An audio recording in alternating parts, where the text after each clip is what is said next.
Hey YouTube, Hester781. So, RedMax 7500 backpack blower. Friend of mine's says it's just not giving him any power. It's just kind of, it idles, won't rev up. Please fix it. If you can tell, it's lived a rough life. First thing I noticed, yeah, so I always start with the filters. You know, check the fuel filter, check the air filter. So, got that off, got this off, and how long have you been running it like that?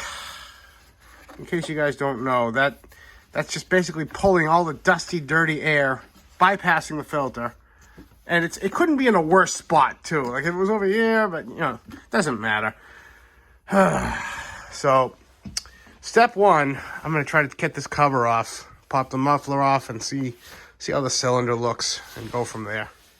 You know, luckily these are pretty easy to get into. Just a bunch of Torx. Yeah. I mean, it runs. It still runs, so I am hopeful that things haven't been completely cooked yet. But it's not off to a great start. This bolt, by the way, is the only one that's fine thread. And that whole thing pulls up as one. Now, what do we need to get into for the muffler? Same size for the muffler, so cross your fingers they don't snap.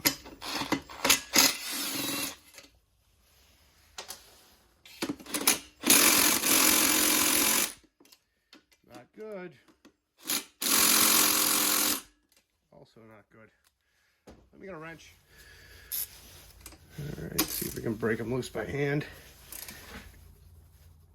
All right, time to get some serious torque. All right. That got the pucker factor on that one was getting kind of real. So let's see if we can get this one. And that one didn't feel as good, but I think it worked. Hey, hey.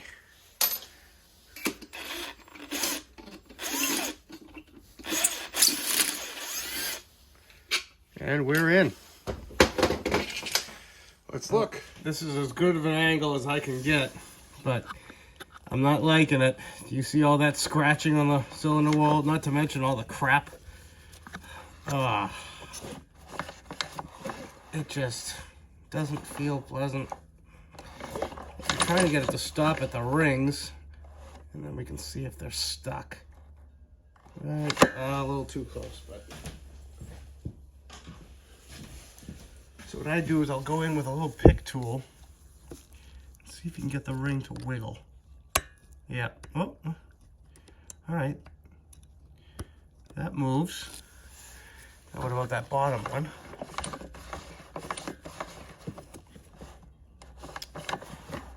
Come on. Right there, all right.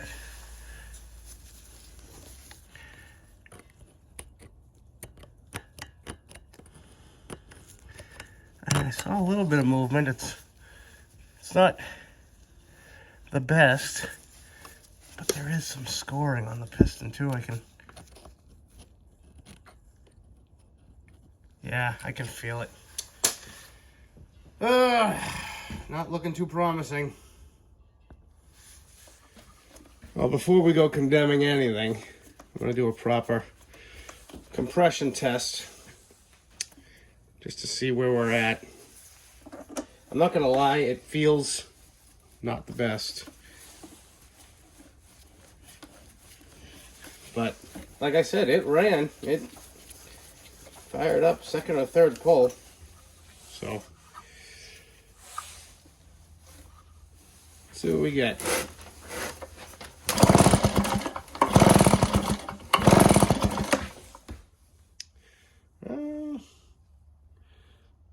Just under $1.20.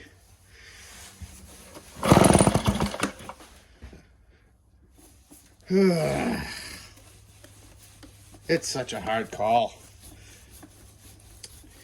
Can't remember off the top of my head what these are supposed to be at, but that's honestly higher than I thought it was going to be.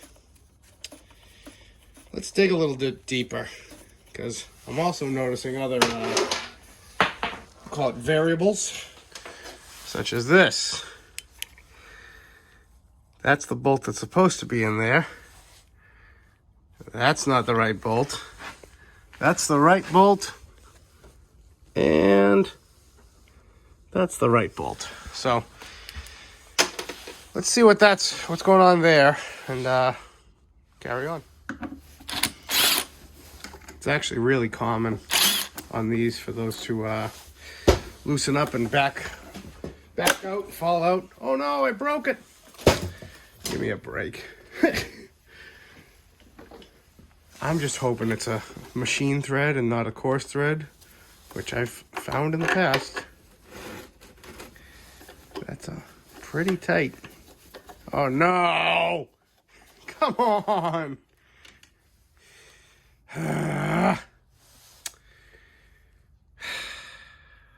Really? Alright, let me see if I have one. I'm gonna just take the carb all the way off, just because I want to check, obviously, the tightness of all the other ones, and I really hope they didn't screw this thing up. You know, it's one of the few times in life where if at first you don't succeed, keep on trying. They weren't talking about, you know, machine bolts and screws into aluminum blocks with that little saying. But, oh, it's not catching. Well, is it?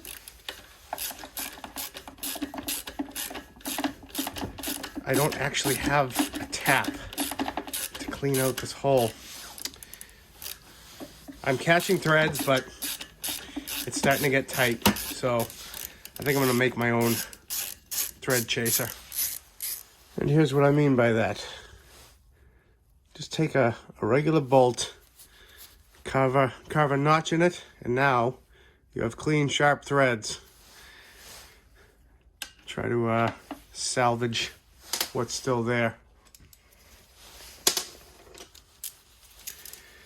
Something like this, just be patient, take your time, get a feel for it, don't force it,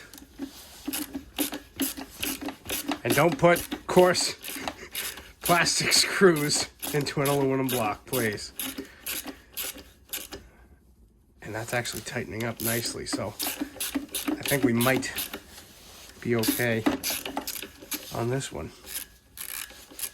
In case you're wondering where I got that other screw, I save when there's a, yeah, great, lost that. I save hardware from blown engines, particularly common missing hardware, such as this. So, let's see. I think it's going.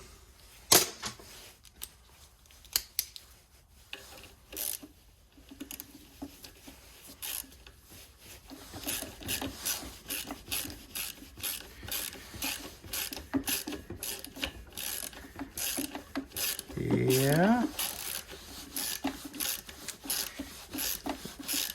think we're gonna be okay. Maybe.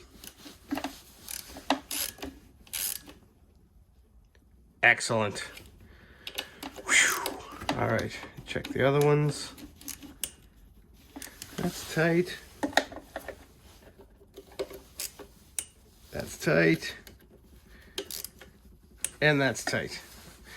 All right, now that is a huge vacuum leak, so it could absolutely be part of what was causing the issue here. So let me throw this back together, and let's see what happens. And here's that bolt. I'll show you what it pulls out of there. When you're in a pinch, you're in a pinch, right? Okay, threw the muffler back on because we know what we need to know. Threw the spark plug back in. Everything's back together. Should fire up. Let's see.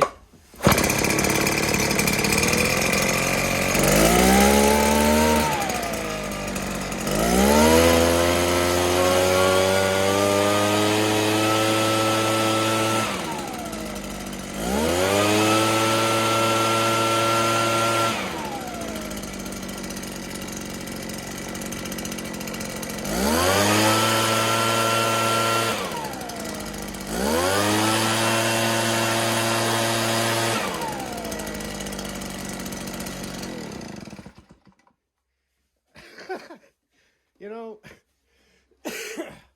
I'm not shocked. I really thought this was going to be a cooked motor, but he caught it in time. I mean, shouldn't say caught it in time. It's been running like crap for a while, but no harm, no foul, right? The life of this engine has definitely been shortened, is all I will say. By how long? Who knows?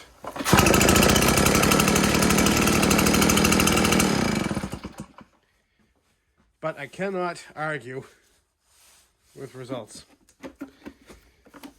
Why can't I get this lucky? All right, well, a couple days have passed and some parts have come in. This is going to take the place of that. And in between, I didn't turn you guys on for it, but these fuel lines,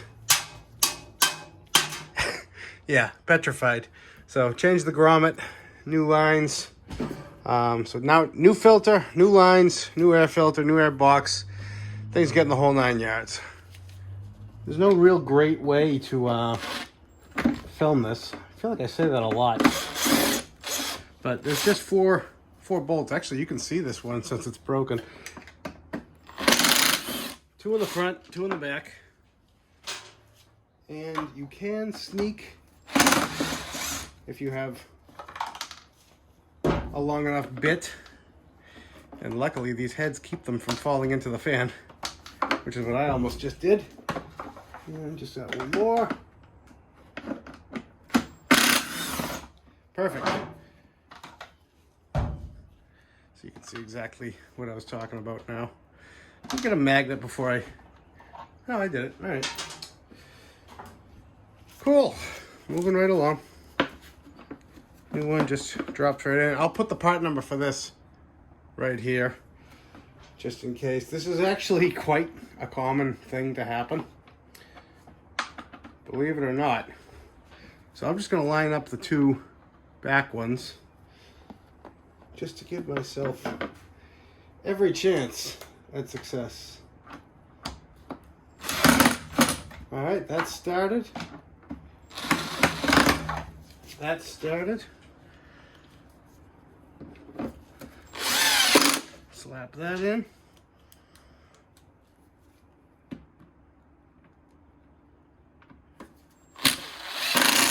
And slap that in. Done. I'm just going to run these ones in with a ratchet since I really don't want to strip them out and it's kind of an awkward angle. But turn you on in a second. Sweet. Nice new filter.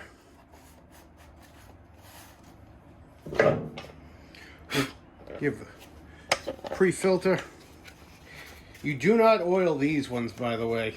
Or at least I've always been told not to. If you guys have heard differently, please let me know, as if you weren't already gonna let me know already. Hell hath no fury, like the wrath of YouTube commenters when you say something wrong. I'm not exaggerating. You guys know it's true.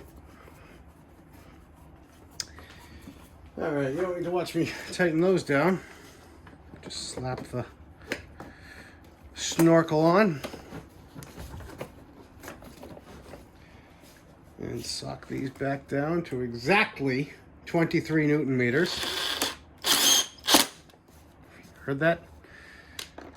I'm gonna move that up. That was only 22, so perfect. 23 is that extra click. Bam. And you want to line up that what's left of the sticker. If you don't know how to choke it, you shouldn't be using it. Keep your jokes to yourself. All right, turn you back on a second. All right. Last time, she ran without it. Will she run with it?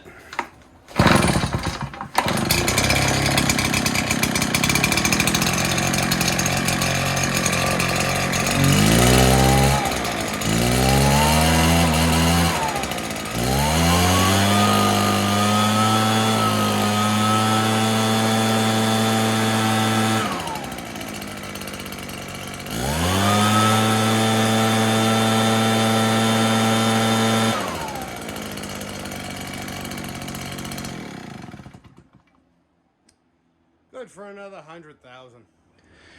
That's gonna wrap this one up, guys. RedMax 7500.